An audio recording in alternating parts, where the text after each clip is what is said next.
اللهم علني كن ጥፋቴ ከነ ስህተቴ እንቅልፍ እየወሰደኝ ሲነጋ ደግሞ እዛው ጥፋት ላይ እዛው ስህተት ላይ እንደምገኝ ያወቀ እንኳን ብርሃን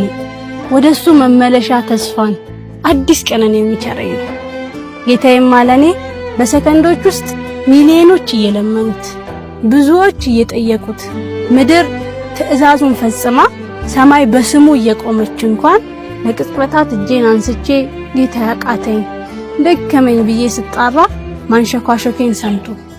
ጥሬን አዳምጦ ለጥሬ ምላሽ ነው የሚሰጠው ልክ ዘከርያ አለይሂ ሰላም ወለም አኩን ቢዱዓኢከ ረቢ ሸቂያ ጌታዬ እኮ አንተም በመለመኔ ምን ጊዜ ምድለ ቢስ አልሆንኩም እንዳሉት አንኳኩቼ ያልመለሰኝ ተጠግቼ ያላባረረኝ እሱ ነው ጌታዬ እሱ ነው አላህ